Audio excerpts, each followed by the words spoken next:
Hey everyone, my name's Sammy. I'm 24 years old. I'm originally from California. I now currently live in Pennsylvania, and this is my channel, Shepherd Factor.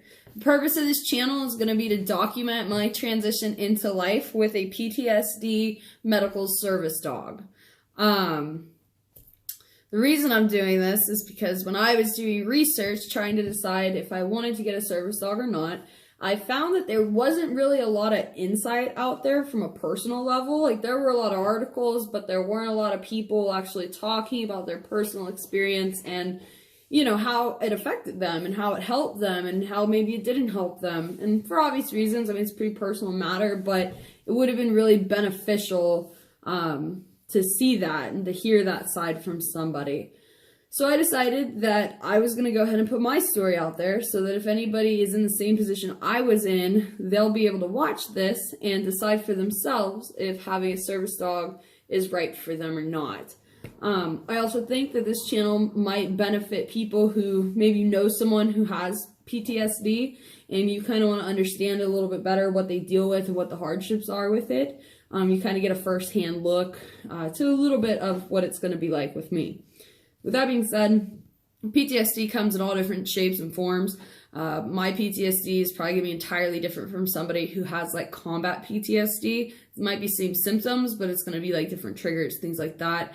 Some people react with anger and some people react with they're just very, very nervous. Some people it's both. It really, really just depends. With that being said, a little bit of my backstory is that I was in the Army. I served in the year 2013, and I only served for 10 months due to the fact that I was actually a victim of military sexual trauma, MST.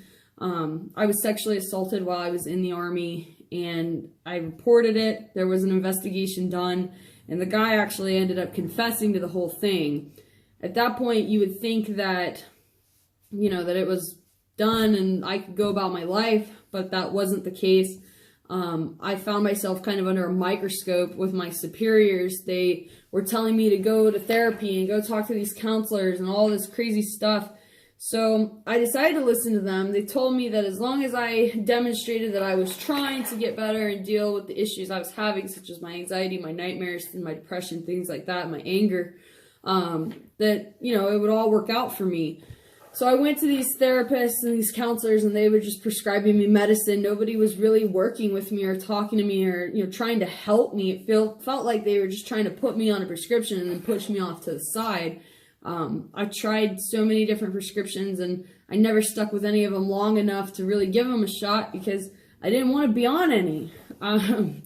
So after a while of doing that, probably about 3 months or so, I ended up being told that I had adjustment disorder and that because I had failed to adjust to sexual assault in the military, I was no longer fit for duty, and they honorably discharged me for that. They told me that in 6 months' time, if I wanted to re-enlist, that I probably could with a waiver, but that I couldn't continue to serve at that time. It kind of felt like that was unfair. Just felt like I deserved to be given the time to rehabilitate. They asked me basically to get better in 3 months, and it's just not possible. Anybody who's been through a situation like that knows that that sort of a thing sticks with you for years. So I got out, and I didn't want to go home. I didn't want to stay here. I didn't know how to cope with any of the issues I was having. I was really struggling. I barely talked to my dad ever. I didn't speak to my mom for 4 years. I pushed all my family and friends away.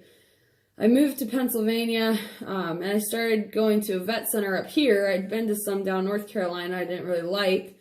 But the one I'm at here, I've actually been at for about 1.5 years now, a little bit more than that, almost 2 years actually. And I really, really enjoy it. One thing that came up was 3 years ago at one of the vet centers down North Carolina. They had recommended to me that I look into getting a service dog. At the time, I was not ready to make that kind of a commitment. I wasn't ready to make that big of a lifestyle change. So I wanted to really stick it out and see how far I could get on my own without any kind of assistance like that. And that's exactly what I did. So then about a year ago, in January actually, the topic came up again with the counselor I see now. And I had decided at that point that I've come as far as I'm going to get on my own. and then maybe now is the time to start looking at other avenues. So she told me about this group called Guardian Angel Medical Service Dogs. They're down in Florida. They're a nonprofit. They do service dogs for all kinds of reasons, but their biggest ones are veterans and law enforcement officers. So I went ahead and researched them and really thought about it for a while, and I decided that I had no idea if a dog was going to help me or not. So I decided to go ahead and do the application and let them decide. They're the professionals. They'll know better than I will if a dog could benefit me in my situation or not. I had to go get my diagnosis from my therapist stating that I did in fact have post-traumatic stress disorder. I had to get references from a whole bunch of people. It was a very, very extensive application process that I had to go through. And I applied in March is when I finally got everything sent in to them. So it was about a month or two later I heard back from them that I had been approved. I went through an orientation with them. There was a few classes I had to take online that they hosted through a web seminar kind of thing. And then after that I got put on a waiting list. So I waited all year for this phone call, and then on December 17th, it finally came. And they told me that they have a dog for me, and that on the 23rd of January, so 9 days from now, I get to travel down to Florida and I get to meet my dog. So this is like really exciting, but it's also really nerve-wracking all at the same time. I'm really curious to see just how much this affects me, changes me. All the reading I've done, they have a page on Facebook that I follow like religiously, and all the recipients of dogs on the pages just seemed like it was a night and day difference for them. So I'm going to be documenting the whole journey down there and the journey back as well. I'll hopefully document some of my time while I'm down there as well.